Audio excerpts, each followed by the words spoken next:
دیکھیے ہم مرنا تو ہم نے ہے، اس میں کوئی دو رائے نہیں، ہم مر جائیں گے، ہمارے پیچھے کوئی تو ہو جو کبھی ننھے منھے ہاتھ اٹھا کر مسجد میں رو کر کہہ رہا ہو اللہم رب ارحمہما کما ربیانی صغیرا، اے اللہ میرے ماں باپ اب تیرے پاس آ گئے ہیں، جس طرح انہوں نے میرے بچپن میں میری انگلی پکڑ کے چلنا سکھایا، گود میں بٹھا کر کھانا سکھایا، اب وہ تیرے رحم و کرم پر اللہ جس طرح یہ مجھ پہ شفقت کرتے تھے تو ان کے ساتھ اس سے بھی بڑھ کر شفقت اور مہربانی فرما۔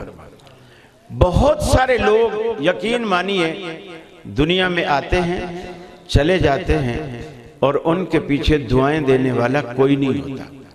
یہ دعا اتنی بڑی نعمت ہے جسے آج بہت سارے اہل حدیثوں نے چھوڑ رکھا ہے، بہت سارے اہل حدیثوں نے چھوڑ رکھا ہے، فتوے لگا کے ارے اس وقت دعا نہیں مانگنی، اس وقت دعا نہیں مانگنی، یہاں ہاتھ نہیں اٹھانے، یہاں یہ نہیں کرنا، یعنی غیر ضروری پابندیاں بھی لگا کر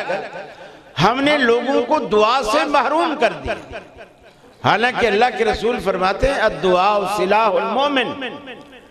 دعا مومن کا ہتھیار، اور یہ ادارہ ہے۔ میں صرف ایک بات کر کے پھر اپنی گفتگو اپنے ٹاپک کی طرف جاؤں گا۔ اس ادارے میں اساتذہ بھی ہیں، طلباء بھی ہیں، انتظامیہ بھی ہیں۔ کراچی میں ایک دیوبندیوں کا مدرسہ تھا، وہاں ایک پٹھان اپنے بچے کو لایا، اس نے آ کر کے داخل کروایا، تقریباً 3 سال ہو گئے اور اس بچے نے 3 سال کے اندر صرف اماں کا آخری پارہ اماں کا وہ اس نے یاد کیا، اور وہ بھی ایسا کچا یاد تھا کہ کوئی بھی سورت سننے بیٹھتے ہر سورت میں اس کو 3-4 غلطیاں، چھوٹی میں 3-4 بڑی میں زیادہ غلطیاں آ جاتی تھی۔ آخر استادوں نے مشورہ کر کے انتظامیہ کے ساتھ مشورہ کر کے اس کے ابا کو بلوایا اور اسے کہا کہ بھی اپنے بچے کو لے جا، تیرے بچے کی وجہ سے ہمارا مدرسہ بدنام ہو رہا ہے۔ چونکہ 3 سال میں ایک پارہ حفظ کیا، وہ بھی کچا، تو جو بھی ممتحن آتا ہے وہ اس بچے کو دیکھتا ہے پچھلے سال بھی اسی پارے میں تھا، اس سے پچھلے سال بھی اسی پارے میں تھا، اس سال بھی اسی پارے میں ہے اور کچا بھی ویسا ہے، تو گویا یہ ہمارا سارا مدرسہ بدنام ہو رہا ہے، اس کو نکال۔ اس پٹھان نے بڑی منت کی لیکن وہ نہیں مانا، نکال دیا اس کو۔ وہ بچے کو لے کر سوات کے علاقے میں اس کا وہاں کمانے کے لیے آیا ہوا تھا، کراچی میں سوات کے علاقے کا وہ باسی تھا، وہاں آ کر کے اس نے اپنے بچے کو علاقے کے کسی دیہاتی مدرسے میں، وہ بھی دیوبندیوں کا مدرسہ تھا، وہاں جمع کرا دیا، داخل کرا دیا،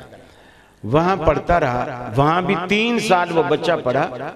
اور 3 سال کے بعد اس نے ایسا قرآن یاد کیا کہ اس کو کہیں سے بھی سنو، ایک ہوتا ہے کہ بچہ یوں سیدھا پڑھتا ہے الحمدللہ رب العالمین الرحمن الرحیم مالک یوم الدین، ایک یہ ہوتا ہے کہ اس کو بولو اہدنا الصراط المستقیم سے پیچھے پڑھو۔ یہ پڑھنا کسی بھی حافظ کے لیے مشکل ہوتا ہے، اس کو پیچھے سنو، اس کے بعد کی آیت، اس سے پہلے کی آیت، اس سے پہلے کی آیت، یوں سناتا، اور قرآن کا اتنا، جس قرآن نسخے پر اس نے حفظ کیا، اگر وہ نسخہ کھول کر اس سے پوچھو یہ آیت کس صفحے پر ہے تو اس قرآن کا وہ صفحہ بھی بتاتا تھا جس پہ اس نے حفظ کیا، اتنا پختہ حافظ ہو گیا۔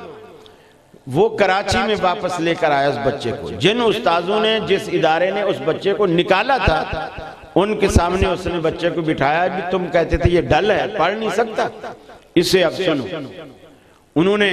سنا اور بڑے بڑے استاذ بیٹھ گئے تجربہ کار، کوئی یوصیکم اللہ فی اولادکم والا رکوع سن رہا ہے، کوئی جہاں ان کو متشابہات والے جگہ مقامات یاد تھے سنے، وہ کہیں بھی نہیں رکا، کہیں بھی نہیں اٹکا۔ پھر اس پٹھان نے غصے میں کہا پڑھانا تمہیں نہیں آتا اور ڈل ہمارے بچے کو بولتے ہو، اپنے آپ کو ٹھیک کرو، یہ بھی تو کسی استاد نے پڑھایا ہے نا، یہ میں نے تو نہیں پڑھایا، کسی استاد نے پڑھایا۔ ان استاذوں نے انتظامیہ سے مشورہ کر کے بولا کہ جس استاد نے اس کو پڑھایا ہے اس بچے کو کراچی، اس استاذ کو کراچی میں بلاؤ۔ انہوں نے ٹکٹ دیا، اس کو کراچی میں بلوایا گیا، اور کراچی میں جب بلوایا تو اس کو کہا کہ تم ہمارے استاذوں کو یہ بتاؤ کہ آپ کس طرح پڑھاتے ہیں، آپ کے پاس پڑھانے کا کیا گر ہے؟ اس نے کہا میں اسی طرح صبح اٹھا کے سبق سنتا ہوں، رات کو عشاء کے بعد تک سبق دے کے وہ بچے دہراتے رہتے ہیں، یاد کرتے ہیں، اور ظہر کے بعد میں منزل سنتا ہوں، اور صبح سبق کے ساتھ سب کی بھی ساتھ سنتا ہوں۔ انہوں نے کہا ہم بھی ایسا کرتے ہیں، یہ تو کوئی نیا کام نہیں ہے جو تو کر رہا ہے، تو خاص بات بتا۔ اس نے پھر آخر میں بتایا کہ خاص بات میری یہ ہے، رات کو جب بچے 10 بجے تک پڑھتے رہتے ہیں اور میں ان کو سبق بھی دے دیتا ہوں اور سبق دہرا کے پھر جب میں ان کی چھٹی کرتا ہوں، یہ بچے کمروں میں جا کر سو جاتے ہیں، میں وضو کرتا ہوں، مصلی بچھاتا ہوں، 2 رکعت نماز پڑھتا ہوں اور اللہ کے آگے رونا شروع کر دیتا ہوں، اللہ میرے بس میں اتنا تھا جو میں نے کر دیا، ان کے دلوں میں بٹھانا، ان کی زبان پہ جاری کرنا یہ میرے بس میں نہیں ہے۔ تو صبح جب بچے اٹھتے ہیں تو سب بچوں کو جس کو بھی سنتا ہوں اس کو ازبر ہوتا ہے۔ تو اساتذہ بھی اپنے بچوں کو دعاؤں سے نوازیں، انتظامیہ بھی اپنے بچوں کو دعاؤں سے نوازیں، تاکہ یہ جو دعا والا ہتھیار ہے آپ اسے استعمال کریں، اور اس سے انشاءاللہ بچوں کی زندگیاں بنے گی، آپ کے جامعہ کا، ادارے کا انشاءاللہ نام روشن ہوگا۔